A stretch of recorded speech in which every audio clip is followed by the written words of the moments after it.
Hello সবাইকে, আশা করছি সবাই ভালো আছেন। ওয়ার্ডপ্রেস টিউটোরিয়ালের পার্ট 2 তে আপনাদের সবাইকে স্বাগতম।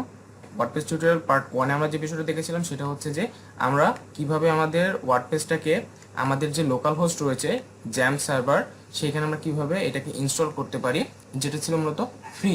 বাট আমরা যখন একটা প্রফেশনাল বিজনেস ওয়েবসাইট ক্রিয়েট করব, তো সেই ক্ষেত্রে আমাদেরকে যে কাজটা করতে হবে সেটা হচ্ছে যে আমাদের একটা ডোমেইন এবং হোস্টিং পারচেস করতে হবে, এবং সেইখানে কন্ট্রোল প্যানেলে গিয়ে আমাদেরকে ম্যানুয়ালি বা অটোমেটিকভাবে আমাদের ওয়ার্ডপ্রেসটাকে ইনস্টল দিতে হবে। বাট ইনস্টল দেওয়ার আগে আমাদেরকে যে বিষয়টা নিয়ে কথা বলতে হবে সেটা হচ্ছে আমরা কিভাবে ওই ডোমেইন এবং হোস্টিংটা পারচেস করতে পারি। তো আমরা এই ভিডিওতে মূলত ওই ডোমেইন এবং হোস্টিং পারচেস নিয়ে আলোচনা করব, এবং আমরা ওইটা কিভাবে পারচেস করতে পারি সেই বিষয়টা আমরা দেখানোর চেষ্টা করব। আমাদের সঙ্গে মোহিত ভাই আছে, মোহিত ভাই বিষয়গুলো দেখিয়ে দিবে এবং আমিও থাকবো, আপনাদের হয়ে কিছু কোশ্চেন করবো এবং সেগুলোর অ্যান্সার আপনাদেরকে প্রোভাইড করার চেষ্টা করবো। মোহিত ভাই শুরু করুন। দেখেন, আমাদের কি প্রথমে প্রয়োজন একটা ডোমেন কেনা, তাই না? আমরা এখন ডোমেন তো কি করে আমরা পারচেজ করব, কি করে পেমেন্ট করব, আমরা সবকিছুই দেখব, ঠিক আছে? আচ্ছা, তো এর জন্য আমরা প্রথমে ডোমেন কিনতে গুগল ক্রোম ব্রাউজারে চলে গেলাম। এখান থেকে যাওয়ার পরে আমরা তো ডোমেন কিনবো কিসের জন্য? যে কোনো একটা নামে, আমার একটা তো নির্দিষ্ট একটা নাম আছে, বা আমার একটা কোম্পানির নাম আছে, আমার নিজস্ব নাম আছে। আমি যেই নামে ডোমেন কিনবো, আগে দেখি আমার ওই নামটা অ্যাভেলেবল আছে কিনা। তার জন্য আমরা কোথায় যাব? দেখেন, এখান থেকে নেমচিপ লিখবো। হ্যাঁ, নেমচিপ লেখার পরে যে এরকম আসছে, এই যে এন লেখা দেখছেন, এটা মানে নেমচিপের লোগো এটা। হ্যাঁ, এখান থেকে আমরা নেমচিপে গেলাম। তারপর আরেকটা আছে গোড্যাডি লিখলাম। এরকম ধরেন আরো কিছু ওয়েবসাইট আছে। তারপর ফ্রিনম, এই যে ফ্রিনম, এই ফ্রিনমের একটা কাহিনী আছে। এখান থেকে XYZ ডোমেনটা ফ্রিতে নেওয়া যায়। ফ্রিনম থেকে XYZ ডোমেনটা ফ্রিতে নেওয়া যায়। তো দেখেন, এইগুলো হইতেছে কি আপনার ডোমেন বা আপনার যে নামটা আছে এই নামটা অ্যাভেলেবল আছে কিনা এইটা দেখার জন্য এই সাইটগুলো। দেখেন, আমি যদি এখানে সার্চ করি, আমরা যে নামের একটা ডোমেন কিনতেছি, ডোমেনটার নাম কি? সহজ টেক বিডি, ঠিক আছে? দেখি এই নামটা আমাদের গুগলে অ্যাভেলেবল আছে কিনা, মানে সার্ভারে অ্যাভেলেবল আছে কিনা। আমাদের নেটটা অনেক ভালো, তার জন্য একটু দেরি হচ্ছে। যদি খারাপ হয়ে যায় তাহলে তাড়াতাড়ি আসতো। লোডিং হচ্ছে, দেখছেন সহজটেকবিডি.com কি আছে? অ্যাভেলেবল আছে না?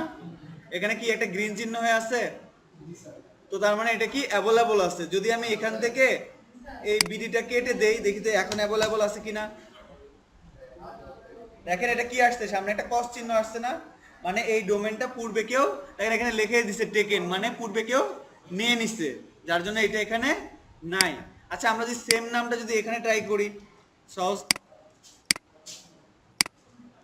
সহজ টেক, দেখি তো এখানে আছে কিনা। গোড্যাডি হচ্ছে একটা ইন্ডিয়ান প্ল্যাটফর্ম সাইট। এটা হচ্ছে ইন্ডিয়ার অনেক জনপ্রিয় একটা সাইট।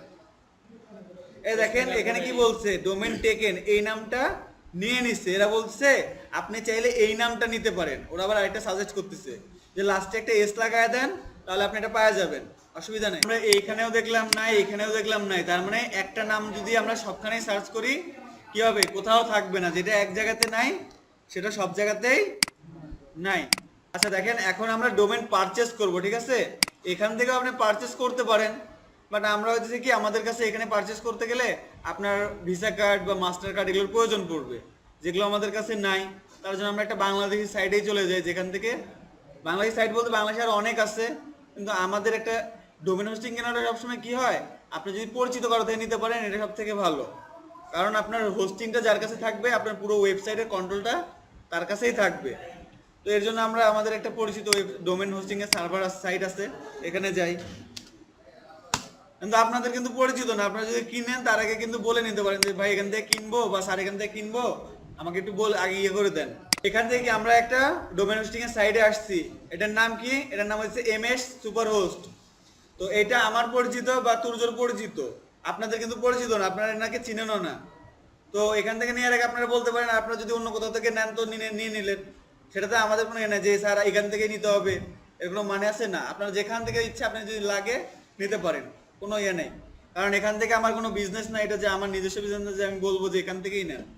মোহিত ভাই, আমি এখানে একটা ছোট বিষয় অ্যাড করতে চাই, সেটা হচ্ছে যে আমরা হোস্টিং এবং ডোমেন পারচেসের পাশাপাশি বিভিন্ন হোস্টিং যে ওয়েবসাইটগুলো রয়েছে বা হোস্টিং যে সাইটগুলো রয়েছে, আমরা সেইখানে গিয়ে কিন্তু তাদের অ্যাফিলিয়েট প্রোগ্রামে জয়েন করার মাধ্যমে সেখান থেকেও আমরা একটা রেভিনিউ জেনারেট করতে পারি। যেমন হোস্টিংগার, ঠিক আছে, হোস্টিংগারের অ্যাফিলিয়েট প্রোগ্রাম থেকে কিন্তু আমরা একটা রেভিনিউ জেনারেট করতে পারি। পরবর্তীতে হয়তো একটা সময় আমরা দেখানোর চেষ্টা করব যে এইখান থেকে আমরা কিভাবে রেভিনিউ জেনারেট করতে পারবো। মোহিত ভাই কন্টিনিউ করুন। দেখেন এখান থেকে সর্বপ্রথম দেখেন আমার একটা লগ আউট করে নিই। আমি লগ আউট করার পরে আমার এইরকম একটা পেজ আসছে না, এখানে দেখেন কি আছে, রেজিস্টার অর লগ ইন। যেহেতু আমার পূর্বে রেজিস্ট্রেশন করা আছে, তো আমি রেজিস্ট্রেশন করব না, কারণ আপনারা রেজিস্ট্রেশন সবাই করতে পারেন। রেজিস্ট্রেশন করাটা অত কোনো বিষয় না। এখান থেকে জাস্ট দেখেন কি আছে, কন্টিনিউ উইথ গুগল আছে, মেবি কন্টিনিউ উইথ গুগল কই, এই যে কন্টিনিউ উইথ গুগল আছে, মানে কি গুগল দিয়ে কন্টিনিউ করলেই আপনার হয়ে যাবে। তো এটা আমার দেখানোর কোনো প্রয়োজন নাই। আমি এখান থেকে আমার অ্যাকাউন্টটাতে লগ ইন করি। দেখেন আমার এখান থেকে অ্যাকাউন্ট থেকে এটা লগ ইন করবো। দেখেন এখান থেকে আমি পাসওয়ার্ড দিছি, আমার ইউজার আইডি আর পাসওয়ার্ড দিছি। দেওয়ার পরে কি করছি, I am not a robot, এটা ক্যাপচার ক্লিক করছি। এই ক্যাপচারটা কি করে আসে এটাও আমি আপনাদেরকে দেখায় দিব। এই ক্যাপচারটা কিন্তু গুগলে প্রথমে, গুগলে যে রেজিস্ট্রেশন করা লাগে ক্যাপচারের জন্য, তারপরে গুগল সেটা দেয়। ওইখান থেকে একটা এপিআই আর অ্যাপ সিক্রেট দেয়, যেটা দিয়ে আপনার এটা কানেক্ট করতে হয়। তো এখান থেকে আমি লগ ইন করলাম, আর রিমেম্বার মি করে দিলে পরের বার থেকে আমার আর কি করা লাগবে না। পাসওয়ার্ডের এখানে ক্লিক না করলে অটোমেটিক সেভ হয়ে চলে আসবে। এখানে ভেরিফিকেশন এক্সপায়ার হয়ে গেছে, অনেকক্ষণ করেছিলাম। আসছে? আচ্ছা দেখেন এখন আমার ড্যাশবোর্ডে চলে আসছে। দেখেন আমার আগের ডোমেনগুলো এক্সপায়ার হয়ে গেছে, এখানে এখন একটা ডোমেন এখনো রানিং আসছে। দেখেন এখানে দেখা যাচ্ছে ডোমেন আর সার্ভিস একটা, মানে আমার সার্ভিস একটা নেওয়া আছে অলরেডি। তো আমরা এখন নতুন একটা সার্ভিস নিব, নতুন একটা ডোমেন নিব না আমরা, যত ডোমেন কিনতে আসছি এখানে। এখান থেকে যাওয়ার পরে দেখেন এখানে কি আছে, ডোমেনে আসার পরে এখানে কি আছে, ডোমেন আছে না, ডোমেন লেখা আছে। এখানে যদি ক্লিক করি মাই ডোমেন আসছে। তো আমার তো এখন ডোমেন নাই, আমরা একটা সার্ভিস নিব। তো এখান থেকে একটা মাই সার্ভিসে যাই, দেখি কি আসে। আচ্ছা মাই সার্ভিসে আমার এগুলো সার্ভিস দেখাচ্ছে। আচ্ছা ডোমেনে যাই, এই যে দেখেন রেজিস্টার এ নিউ ডোমেন লেখা আছে না, এখানে ক্লিক করলাম। ক্লিক করার পর এখানে কি বলছে, রেজিস্টার ডোমেন, মানে একটা ডোমেনের নাম দিতে বলছে না, আবার সার্চ করতে বলতেছে না। তো এখান থেকে আমরা সার্চ করি।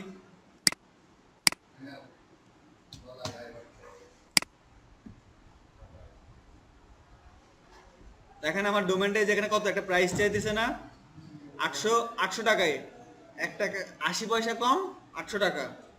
তো এখান থেকে এটা নিলাম, একটু কাট করলাম। কাট করার পরে এই ডোমেনের সাথে একটা হোস্টিং এর প্রয়োজন আছে। আপনি তো নাম কিনলেন, এখন নামটা কারোর সাথে লাগানো রাখবেন না, যেখানে আপনি ফাইল রাখবেন। এই ফাইল নেওয়ার জন্য এই যে দেখেন পাশে কি আছে, offer hosting, student hosting, premium hosting, turbo hosting, ঠিক আছে। হোস্টিং এর বিভিন্ন ধরন আছে। দেখেন আপনি যদি অফারের হোস্টিং নেন না, আপনি যত কমের মধ্যে হোস্টিং নিতে যাবেন, আপনার কি হবে, এই যে গুগল, যখন আপনি কোনো একটা সাইটে ঢোকেন অনেক সময় লাগে না, কিছু কিছু সাইট আছে এগুলোর হোস্টিং এর লোডটা অনেক কম থাকে, তখন অফারে কিনবেন এটা কম পড়বে। এরা আর কি এখানে বিভিন্ন ইয়ে করে রাখে, ব্র্যান্ডউইথ কমায় কমায় রাখে, ব্র্যান্ডউইথ, তারপরে এই যে ব্যান্ডউইথ, তারপরে যে এনভিএমই যে স্টোরেজটা আছে না, আপনারটাতে কি M.2 এনভিএমই এরকম একটা ইয়ার পিসিতে থাকে না, এসএসডি যেটা, এটাতেও এরকম একটা এসএসডির টাইপের, আসলে ওদের ভাষাটা কি বলে জানি না, বাট এরকম একটা চিপ থাকে যেটা ওরা কমায় রাখে, যার জন্য কি হয়, স্পিডটা স্লো হয়। তো এরা এরকম বিভিন্ন প্যাক তৈরি করে, যে এই প্যাকের মধ্যে একটু বাড়ায় দিব, এই প্যাক একটু কমায় দিব, এরকম করে। যে একই কোম্পানির যদি আপনি এসএসডি নেন, মানে একই এসএসডি বিভিন্ন প্রাইস থাকে না, এর প্রাইজের উপর কিসের জন্য থাকে, একটার প্রাইস যত বেশি দিবেন আপনি, তত আপনাকে ভালো দিবে তারা, তত ভালো স্পিড পাবেন। এখানেও সেম, আপনি যত এখানে দিবেন তত আপনি কি পাবেন, ভালো পাবেন। তো দেখেন এখানে অফার দিছে, আমি এগুলো নিব না, আমি এখান থেকে একটু প্রিমিয়ামে যাই, আমার যেহেতু স্পিড একটু ভালো লাগবে। দেখেন আসার পরে এখানে লেখা আছে মাসে 204 টাকা করে, এটার হচ্ছে 1 মাস আমি ইউজ করতে পারবো 204 টাকা দিয়ে। তারপরে এই যে অ্যাডভান্স, স্ট্যান্ডার্ড, স্টার্টার, এরকম 3টা প্যাক আছে না, আপনার যেই প্যাক প্রয়োজন যত, দেখেন এখানে কিন্তু দিয়ে দিচ্ছে যে এই প্যাকে কত পাবেন, 8 GB SSD স্টোরেজ পাবেন, এটাতে 16 GB এরকম করে দিয়ে দিছে না, ব্যান্ডউইথ পাবেন 1600 গিগাবাইট।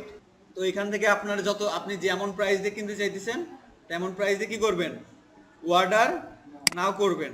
অর্ডার নাম করার পরে ইউজ করে এইটা দেখেন এখানে একটা প্রাইস আসছে না, বাট এখানে কি দেখা যাচ্ছে 204 টাকা। আমি এখানে দেখেন এই যে চুজ বিলিং সাইকেল আছে না, চয়েস বিলিং সাইকেল, এখানে দেখেন কি আছে, কোয়ার্টার আছে, মন্থলি আছে, সেমি অ্যানুয়াল আছে। সেমি অ্যানুয়াল মানে কি, অর্ধেক বছর, 6 মাস যেটাকে বলা হয়। তারপর আছে কি অ্যানুয়াল, মানে 1 বছর। আমি আগে একটা কিনে নিই, হোস্টিংটা কিনে নেই, আমার দুটো সার্ভিস একবারে নিলে চার্জ বেশি করবে, করতেছে। যেহেতু আমার অটোমেটিক পেমেন্ট সিস্টেমটা নাই, আমার ম্যানুয়াল পেমেন্ট করতে হবে। তো এখান থেকে আমি কন্টিনিউ পারচেস করলাম, করার পর দেখেন এখানে আমার একটা পূর্বে যেহেতু আমি কিনছি আমার একটা বিলিং অ্যাড্রেস করা আছে। অথবা আপনি যদি নতুন করতে চান তাহলে যে ক্রিয়েট এ নিউ অ্যাকাউন্ট, এখান থেকে আপনি যখন নতুন আসবেন আপনি কোথায় নিতেছেন, আপনার নাম কি, এগুলো সব লাগবে না বিলিং করার জন্য। দেখেন এখান থেকে ক্রিয়েট এ নিউ অ্যাকাউন্ট দিলাম না, ক্লিক করার পর এখানে দেখেন অ্যাড্রেস আসছে, নাম আসছে না, ফোন নাম্বার চাইছে, ইমেল অ্যাড্রেস চাইছে, এগুলো সব আমরা ফিল আপ করবো। করার পর এখান থেকে আপনার যে বিলিং এর এগুলো অপশন আছে তার মানে এটা দরকার নাই, অ্যাড্রেস দিবেন সবকিছু দেওয়ার পরে এখান থেকে কি করবেন কন্টিনিউ। এই যে এখানে দেখেন I have read and agree to the term of service. তো আমার যেহেতু করা আছে আমি এটা না করে কি করব, আগেরটাতেই যাই, আগেরটা সিলেক্ট করলাম, করার হ্যাঁ বিকাশ পেমেন্ট করা যায়, বাট সাইটে আপাতত বললো যে মানে যে যার সাইট উনি বলছে যে বিকাশে না পেমেন্ট করে এখন আমাকে ম্যানুয়াল পেমেন্ট করেন, ওনার নাম্বার দিয়েছে, নাম্বারে পেমেন্ট করতে বলছে। তো এখান থেকে কি করলাম কমপ্লিট অর্ডার করি, আসছে আনপেড লেখা একটা ইনভয়েস আসছে না, দেখেন ইনভয়েসে কিন্তু সব দেওয়া আছে আমি এখান থেকে কি কি নিছি, ঠিক আছে না, আলমোহিত নাম দিছি, আমার অ্যাড্রেসে কিনছি, ইনভয়েস কত তারিখে করছি, ম্যানুয়াল এই যে পেমেন্ট মেথড কি ম্যানুয়াল, যদি বিকাশ করতাম তাহলে এখানে বিকাশ থাকতো, সবকিছু দেওয়ার পরে এটা এখন আমরা কি করব ডাউনলোড করে আমাদের কাছে রেখে দিব একটা, যেন আমার কাছে কি একটা আপনার অ্যাকাউন্টেও থাকবে অসুবিধা নেই, বাট আমি তারপর একটা ডাউনলোড করে নিলাম, আমার কাছে একটা কপি থাকলো। তো ডাউনলোড করার পরে এখন আমরা পেমেন্ট করি, এখানে কি এই যে একটা নাম্বার দিচ্ছে দেখছেন বিকাশ সেন্ড মানি, এই নাম্বারে। তো আসেন আগে আমরা একটা পেমেন্ট কমপ্লিট করি। ও আরেকটা আমাদের আরেকটা পেমেন্ট করতে হবে, আমরা তো এটা কিনলাম, হোস্টিংটা নিচ্ছি জাস্ট, আমরা ডোমেনটাও এখন ইয়ে করি।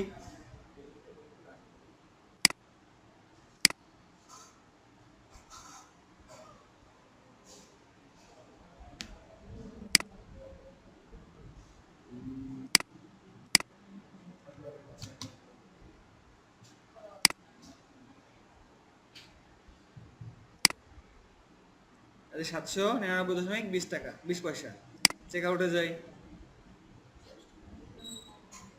চেক আউট থেকে এই ডোমেনগুলো সবসময় 1 বছরই থাকে, ঠিক আছে, ডোমেনের মানে মেয়াদ থাকে 1 বছর, তারপরে আবার আপনার রিনিউ করে নেওয়া লাগে। আর আপনি যদি না বলেন যে না আমার কাছে এখনই টাকা আছে আমি একবারে 2 বছরের জন্য নিব, তাও নিতে পারেন, তখন আপনার হোস্টিং এর সাথে যার থেকে হোস্টিং নেবেন তার সাথে কথা বলা লাগে যে আমি কয় বছরের জন্য নিতে চাইতেছি। তো নেওয়ার পরে এখান থেকে আমি কন্টিনিউ করি।